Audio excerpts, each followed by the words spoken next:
Hello friends, Medici Jha Bihar exam portal channel पे आप सभी का स्वागत करता हूं। हम लोग जो ये क्वेश्चन आंसर का सीरीज अभी चला रहे हैं, इसमें जितने भी क्वेश्चन है सभी एग्जाम में पूछे गए क्वेश्चन है, इंपॉर्टेंट क्वेश्चन है और ये सभी क्वेश्चन एनसीईआरटी के अंदर दिया हुआ है, दे रखा है। तो यहाँ पर ये जो क्वेश्चन सब हैं, ये संभावना है कि 2026 के एग्जाम में आपको देखने को मिल सकते हैं। तो आप सभी कॉपी पेन लेके अगर बैठे हैं, हम जब भी क्वेश्चन आंसर का प्रैक्टिस करवा रहे हैं तो साथ में आप नोट करते चलेंगे। और ये जो पहले नंबर का जो क्वेश्चन आप देख रहे हो, ये बहुत बार है ना बिहार बोर्ड में ये पूछा गया क्वेश्चन में से एक है, इंपॉर्टेंट क्वेश्चन है। तो क्वेश्चन क्या कह रहा है, आइए देखिए, स्टार्ट करते हैं। किसी पदार्थ एक्स, कोई पदार्थ है जिसका नाम एक्स है, ठीक है, कि विलयन का उपयोग सफेदी करने के लिए होता है। तो पहला क्या कह रहा है, पदार्थ एक्स का नाम तथा इसका सूत्र लिखिए। और दूसरे में क्या कह रहा है ना, कि लिखे पदार्थ एक्स की जल के साथ अभिक्रिया लिखिए। तो बहुत ही इंपॉर्टेंट क्वेश्चन है। तो आइए देखते हैं। तो ये जो है प्रायः हम लोग रासायनिक अभिक्रिया एवं समीकरण के बाद जो हम लोग ने संयोजन अभिक्रिया को जो हम लोगों ने पढ़ा था ना, संयोजन अभिक्रिया में इस पदार्थ का नाम भी हमें पता था और इसका जो है अभिक्रिया भी हम लोगों को मालूम था। तो आइए देखते हैं, ये जो पदार्थ पूछ रहा है कि किसी पदार्थ एक्स, ये पदार्थ कौन सा है, तो आपको हम लिख करके बता दें, ये पदार्थ का नाम क्या है, कैल्शियम ऑक्साइड। क्या है, कैल्शियम ऑक्साइड।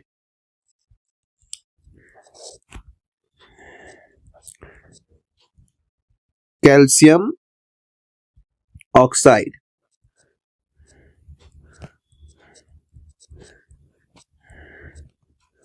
पदार्थ का नाम है कैल्शियम ऑक्साइड। तथा इसका सूत्र लिखिए, तथा इसका सूत्र लिखिए। तो इसका सूत्र क्या है, हम सभी जानते हैं, कैल्शियम ऑक्साइड यानी CaO, ये जो है इसका सूत्र होता है।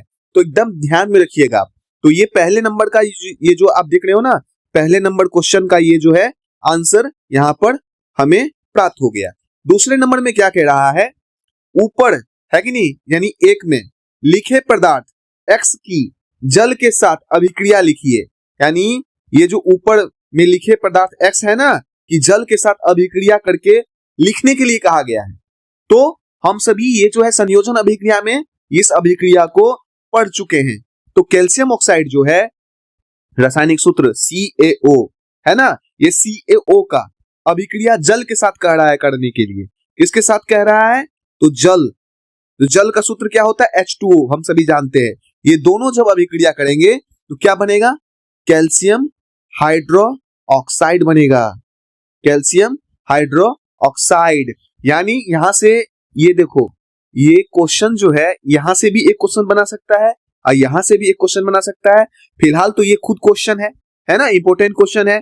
आपसे क्या क्या पूछेगा, ये जो अभी आपको मैंने बताया है, यहां से क्या क्या एग्जाम में क्वेश्चन बन सकते हैं। पहला क्वेश्चन ये बन सकते हैं कि मतलब सफेदी करने के लिए किसका उपयोग करते हैं हम लोग, दीवालों की सफेदी के लिए, तो कैल्शियम ऑक्साइड का। आपसे पूछ देगा कैल्शियम ऑक्साइड का रासायनिक सूत्र को लिखें, या आपसे पूछ देगा बिना बुझा हुआ चूने का सूत्र लिखें। क्या पूछ देगा, बिना बुझा हुआ। तो हम सभी जानते हैं बिना बुझा हुआ चूने का सूत्र क्या होता है, कैल्शियम ऑक्साइड। यानी इसे हम क्या कहते हैं, बिना बुझा हुआ चूना। ध्यान रखिएगा, बहुत बार पूछा गया है, बिना बुझा हुआ चूना। ये क्या है, बिना बुझा हुआ चूना। और ये जो आप देख रहे हो ना, इसे क्या कहते हैं, इसे हम लोग कहते हैं कैल्शियम हाइड्रोक्साइड। हाइड्रोक्साइड।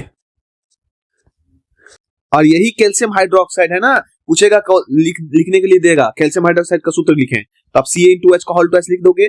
या आपसे पूछेगा बुझा हुआ चूने का सूत्र लिखें, तो आपसे पूछेगा अगर बिना बुझा हुआ चूने तो ये लिखोगे।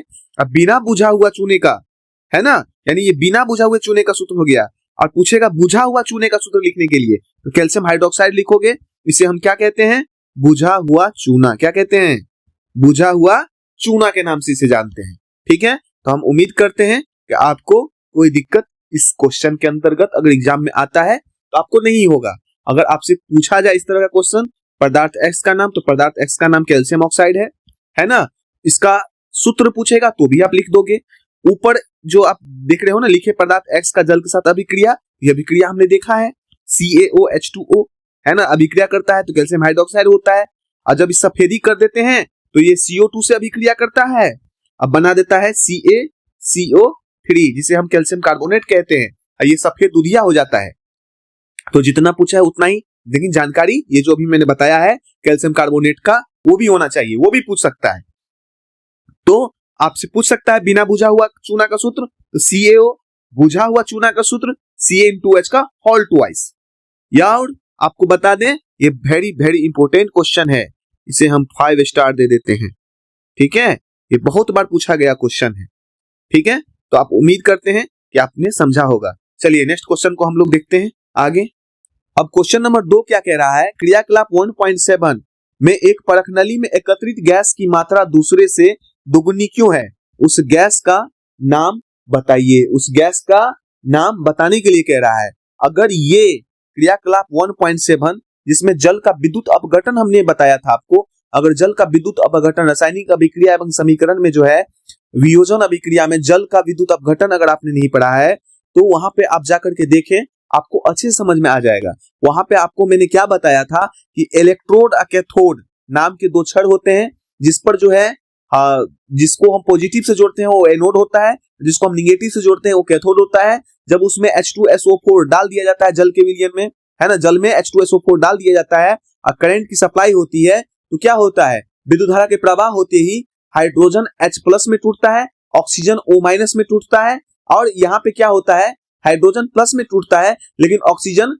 2- में टूटता है, और ऑक्सीजन जाकर के कहाँ जमा होता है, तो एनोड पे और कैथोड पे क्या जाके जमा होता है, तो हाइड्रोजन जाके जमा होता है, क्योंकि हाइड्रोजन के पास प्लस चार्ज होती है, ऑक्सीजन के पास निगेटिव, तो निगेटिव वाला पॉजिटिव पे, पॉजिटिव वाला निगेटिव पे जाके जमा होता है। लेकिन जल के एक अणु के साथ, जल का जो एक अणु होता है ना, मॉलिक्यूल होता है, उसमें क्या होते हैं, हाइड्रोजन के 2 परमाणु और ऑक्सीजन के 1 परमाणु होते हैं। तो अगर जल का एक अणु टूटेगा तो ऑक्सीजन के एक मतलब परमाणु रिलीज होगा और हाइड्रोजन के 2 परमाणु रिलीज होगा, है ना, उत्पन्न होगा। तो स्वाभाविक है कि हाइड्रोजन की गैस की जो मात्रा है वो दुगुनी होगी ऑक्सीजन से, क्योंकि जल का एक अणु का निर्माण हाइड्रोजन के 2 परमाणु ऑक्सीजन के 1 परमाणु से मिलके हुआ है। तो इस चीज को हम लोग कैसे लिख सकते हैं, तो हमारे एग्जाम में अगर पूछा जाता है तो इसका उत्तर जो हम देंगे, आइए लिख करके आपको हम समझा देते हैं। अगर एग्जाम में आता है ये क्वेश्चन तो आप इसको कैसे लिखोगे, यानी आपने क्या देखा यहाँ पर कि जल के विद्युत अपघटन में, यहाँ पे क्वेश्चन क्या है, क्वेश्चन है क्रियाकलाप 1.7। तो आपने अगर नहीं देखा है वियोजन जल का विद्युत अपघटन, जरूर जाके देखें। क्रियाकलाप अगर क्वेश्चन एग्जाम में आता है तो कैसे लिखोगे, ये पूछा जाता है क्वेश्चन। क्रियाकलाप 1.7 में एक परख नली में एकत्रित गैस की मात्रा दूसरे से दोगुनी क्यों है, उस गैस का नाम बताइए। तो वहां जल का विद्युत अपघटन हमने बताया था, आपको दिखाया था, है ना, डायग्राम बना करके। तो उत्तर में लिखोगे जल का विद्युत अपघटन में एक परख नली में एकत्रित गैस की मात्रा दूसरे से दुगुनी इसलिए होती है क्योंकि पानी H2O में हाइड्रोजन और ऑक्सीजन 2 अनुपात में होते हैं, 2:1 के अनुपात में होते हैं, क्योंकि हाइड्रोजन का 2 परमाणु ऑक्सीजन का 1 परमाणु मिलकर जुड़े होते हैं। ठीक है, तो दोगुनी गैस हाइड्रोजन H2 है और दूसरी कम मात्रा वाली गैस ऑक्सीजन O2 है, क्योंकि पानी के अणु में 2 हाइड्रोजन परमाणु और 1 ऑक्सीजन परमाणु होते हैं। और इसे अगर आप लिख देते हो एग्जाम में, पूरे के नंबर जितने नंबर के पूछे जाएंगे, 3 नंबर में पूछे जाएंगे, तो आपको 3 नंबर लाने से कोई नहीं रोकेगा। तो हम उम्मीद करते हैं कि आप इसका अभी, है ना, हैंड रिटन नोट्स बना लोगे। तो चलो हम लोग आगे देखते हैं।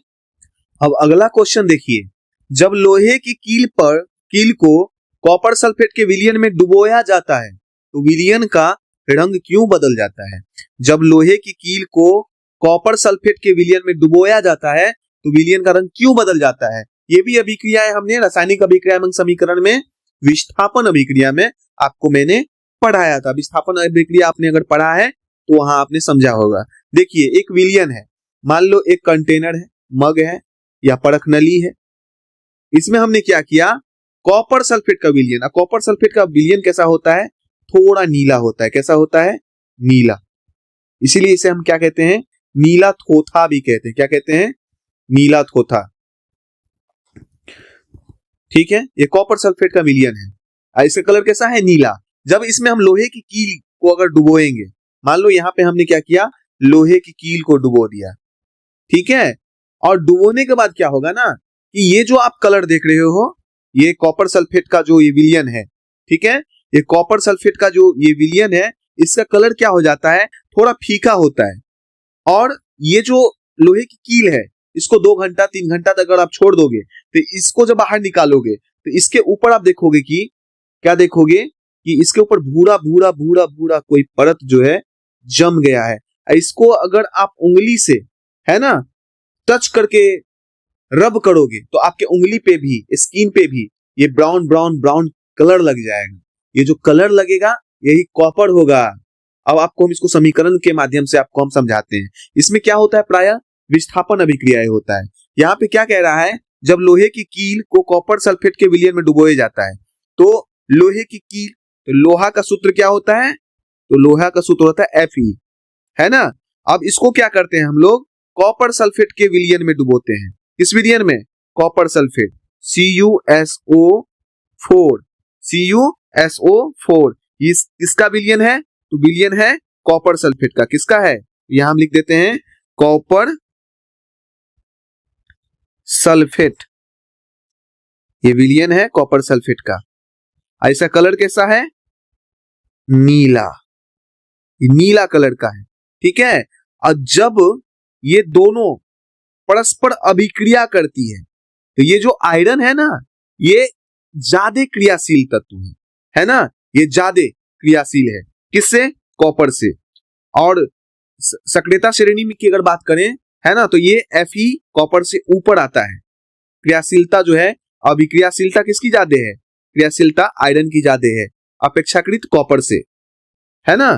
तो यहाँ पे क्या होता है, आयरन जो है, ये जो कॉपर सल्फेट है, ये सल्फेट के पे क्या कर लिया है, कंट्रोल। ये अंग्रेज है, ये क्या है, कॉपर अंग्रेज है। और ये आयरन, ये तलवार, ये झांसी की रानी यहां बन करके जाता है और इसको इसके ही घर से बाहर निकाल देता है। इसको कॉपर सल्फेट को, कॉपर सल्फेट के विलयन से ही कॉपर को बाहर कर देता है, बाहर निकाल देता है और खुद इस पे क्या कर लेता है, कंट्रोल कर लेता है, ठीक है। अब बना देता है क्या, आयरन सल्फेट, क्या बना देता है, FeSO4 बना देता है, FeSO4 बना देता है। और ये कॉपर जो है प्रायः क्या हो जाता है, विस्थापित। FeSO4 को क्या कहते हैं हम लोग, फेरस सल्फेट। क्या कहते हैं, फेरस सल्फेट, फेरस सल्फेट। इसका कलर जो होता है ना, इस विलयन का, फेरस सल्फेट का विलयन बनता है, ऐसे कलर कैसा हो जाता है, थोड़ा सा भूरा, क्या हो जाता है, भूरा कलर का हो जाता है। ऐसा कलर हम चेंज करके लिख देते हैं, कैसा कलर का हो जाता है, भूरा, है ना। और आप सभी जान गए होंगे क्या हुआ है यहाँ पर, ये आयरन जो है कॉपर सल्फेट से के विलयन से, कॉपर सल्फेट के विलयन से कॉपर को विस्थापित कर देता है और FeSO4 फेरस सल्फेट का निर्माण करता है। लेकिन आयरन क्या है, यहाँ पे अधिक क्रियाशील है, अपने से कम क्रियाशील के यौगिक से, है ना, अपने से कम क्रियाशील यानी कॉपर, उसके ही यौगिक से, है ना, इसको विस्थापित करके क्या कर देता है, हटा देता है और यहाँ पे क्या बना देता है, FeSO4। तो ये जो Cu है ना, कॉपर, इस कील के ऊपर जाकर के जमा हो जाता है। ये कॉपर क्या करता है, कील के ऊपर जाकर के जमा हो जाता है, ठीक है। और इस विलयन का कलर क्या हो जाता है, फीका हो जाता है, थोड़ा ब्राउन कलर का हो जाता है, ठीक है। ये नीला जो है कलर, ये थोड़ा हल्का सा ब्राउन कलर का हो जाता है, फीका हो जाता है, ठीक है। तो आप इसका आंसर आप लिख सकते हो, जब लोहे की कील को कॉपर सल्फेट के विलयन में डुबोया जाता है तो विलयन का रंग क्यों बदल जाता है, क्योंकि हम सभी जानते हैं कॉपर सल्फेट का विलयन जो होता है कैसा होता है, नीला होता है।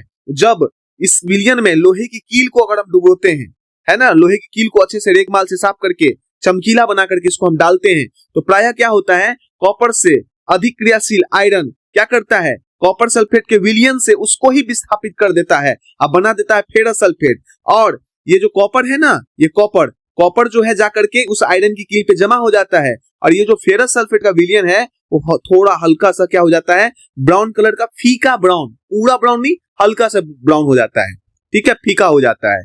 तो ये जो अभिक्रिया है, रासायनिक अभिक्रिया, इसको हम कैसे लिखेंगे एग्जाम में अगर पूछेगा, तो समीकरण से आप समझ गए। अब इस समीकरण को अगर आपको एग्जाम में लिखना भी पड़ेगा तो क्या लिखोगे, यहाँ पे मैंने क्या लिखा, धातु क्रियाशीलता में FeCu की तुलना में ज्यादा क्रियाशील होता है, अतः यह CuSO4 के विलयन से Cu को विस्थापित कर देता है तथा FeSO4 का भूरा रंग देता है। यह अभिक्रिया विस्थापन अभिक्रिया का उदाहरण है। अगर एग्जाम में आता है तो आप इस उदाहरण को लिख दोगे, इस तरह से इसको जो है लिख दोगे, आप कॉपी पेन लेके बैठे ही हो, इसको आप नोट कर लो। चलो आगे हम लोग देखते हैं नेक्स्ट क्वेश्चन को। हम उम्मीद करते हैं कि आप इसको समझ लिए हैं। अब अगला क्वेश्चन क्या कह रहा है, क्रियाकलाप 1.10 से भिन्न द्विविस्थापन अभिक्रिया का एक उदाहरण दीजिए। क्रियाकलाप 1.10 से भिन्न द्विविस्थापन अभिक्रिया का एक उदाहरण दीजिए। इतना आसान है, ठीक है, बहुत इजी है। हमने क्या देखा द्विविस्थापन में, हमने आपको बताया था, क्या बताया था, ये जो Na2 है बुक में जो दिया हुआ था, SO4 सोडियम सल्फेट का अभिक्रिया हुआ था किसके साथ, बेरियम BaCl2 के साथ, ठीक है। और क्या बना था, तो BaSO4 का निर्माण हुआ था। ये अवक्षेप था, है ना, ये सॉलिड नहीं, सॉलिड था, अवक्षेप के रूप में ये बना था। और NaCl सोडियम क्लोराइड का निर्माण हुआ था। अब प्राय यहाँ सोडियम 2 है, यहाँ 1 है, तो इसको 2 लगा देते हैं, तो प्राय ये क्या हो जाता है, बैलेंस हो जाता है। इस अभिक्रिया में हमने क्या देखा था कि ये जो सोडियम है इसके ऊपर प्लस चार्ज होता है, इसके ऊपर -2 चार्ज होता है, इसके ऊपर +2 होता है, इसके ऊपर माइनस होता है। यानी प्लस वाला, यानी 1 चार्ज वाला 1 चार्ज वाले के साथ, 2 चार्ज वाला 2 चार्ज वाले के साथ जाकर के जो है जुड़ जाते हैं और ये बनाते हैं। ये प्राय क्या है, BaSO4 अवक्षेप का निर्माण हुआ है, यानी आयनों के आदान प्रदान से, है कि नहीं, आयनों के आदान प्रदान से ये जो है क्या हुआ है, अभिक्रिया हुआ है। इसीलिए हम लोग क्या कहते हैं, द्विविस्थापन। अभिकारकों के बीच में क्या होता है, आयनों का शेयरिंग होता है, आदान प्रदान होता है। लेकिन ये नहीं कह रहा है, ये बुक में दिया है, इससे भिन्न पूछ रहा है। क्या पूछ रहा है, भिन्न द्विविस्थापन अभिक्रिया का एक उदाहरण दीजिए, ठीक है, इससे भिन्न पूछ रहा है। तो भिन्न में हम क्या लेंगे, आपको हम बताते हैं। देखिए भिन्न अगर पूछेगा तो दूसरा द्विविस्थापन अभिक्रिया, ये भी आपको हम इससे पिछले जो क्वेश्चन सीरीज हुआ था उसमें हम बताए थे। तो कल ही हम आपको समीकरण द्विविस्थापन वाला एक उदाहरण आपको बताए थे भाग 1 में। आपने नहीं देखा है तो देखिए, क्योंकि वहां से भी क्वेश्चन एग्जाम में आएंगे, पूछे जाएंगे। ये सभी इंपोर्टेंट हैं और एग्जाम में ये सब क्वेश्चन जो है बहुत बार पूछा गया क्वेश्चन है, इसको हल्के में नहीं लीजिएगा। तो यहाँ पे जो है BaCl2 बेरियम क्लोराइड को हम ले लेते हैं और एल्युमिनियम सल्फेट को ले लेते हैं। ये अभिक्रिया कल आपको हम बताए थे भी। हमने क्या देखा था, इसके ऊपर +2 टूटेगा, ये -1 में टूटता है क्लोरीन, और इसके ऊपर में चार्ज कितना होता है, +3 चार्ज होता है, ये 2 होता है ना। और ये जो एल्युमिनियम का जो है ना चार्ज, ये जाकर के क्लोरीन के बगल में बैठ जाता है और ये क्लोरीन का चार्ज एल्युमिनियम के साथ आगे जुड़ेगा, तिर्यक गुना हो जाता है। यहाँ इसके साथ भी तिर्यक गुना होता है ना, यानी इसका चार्ज इसके बगल में, इसका चार्ज इसके बगल में। लेकिन यहाँ पे क्या होता है, 2 ये इलेक्ट्रॉन देगा, 2 इलेक्ट्रॉन ये लेगा, है कि नहीं। इसको जो नीड है 2 इलेक्ट्रॉन की, इसके पास 2 इलेक्ट्रॉन एक्स्ट्रा है ना, इसके पास प्लस इलेक्ट्रॉन है, इसको 2 इलेक्ट्रॉन चाहिए, है ना। तो यहाँ पे क्या होगा, ये दोनों ये जाकर के जुड़ेगा इसके साथ, तो क्या बना देगा, तो BaSO4 बना देगा ना, BaSO4 का निर्माण करेगा, है ना। ये भी क्या होता है, अवक्षेप का निर्माण होता है। और क्या बना देगा, एल्युमिनियम क्लोराइड बना देगा, एल्युमिनियम क्लोराइड। और ये जो Cl है ना, Al वाला चार्ज जाके यहां लग जाएगा, AlCl3, ये भी एक्वस फॉर्म में ही होता है, ठीक है, एक्वस फॉर्म में ही होता है। इसको बैलेंस कर लीजिए, ये बैलेंस नहीं है, क्यों नहीं बैलेंस है, यहाँ आप देख रहे हो, यहाँ 2 एल्युमिनियम है, इधर कितना है 1, तो यहाँ लगा दो 2। अब क्लोरीन जो है यहाँ पे कितना हो गया 6, लेकिन यहाँ पे कितना है 2, तो क्लोरीन अनबैलेंस हो गया। तो क्या करेंगे, इसको बैलेंस कर लेते हैं, यहाँ 3 लगाते हैं, तो प्रायः क्या हो जाता है, बेरियम फिर हो जाता है, 1 इधर हो जाता है, इधर 3 हो गया, यहाँ भी 3 लगा दो, ये प्रायः बैलेंस हो गए। तो इससे ये भिन्न हुआ कि नहीं, बताओ, ये भी द्विविस्थापन है, ठीक है। तो हम उम्मीद करते हैं इसको आपने अच्छे से समझ लिया होगा। अगर समझ लिया है तो इसको शेयर करिए, और भी स्टूडेंट्स को हेल्प होगा। और लाइक कीजिए, कमेंट्स कीजिए अगर आपको समझ में आया है तो। बिहार एग्जाम पोर्टल को अगर सब्सक्राइब नहीं किए तो सब्सक्राइब करिए, ठीक है। और इसी तरह के क्वेश्चन जो है आपको हम बताते रहेंगे, जो कि एग्जाम में आने की संभावनाएं हैं। तो आपको अगर अच्छा लगा है तो कमेंट्स में जरूर बताना। फिर मिलते हैं नेक्स्ट वीडियो में, तब तक के लिए धन्यवाद।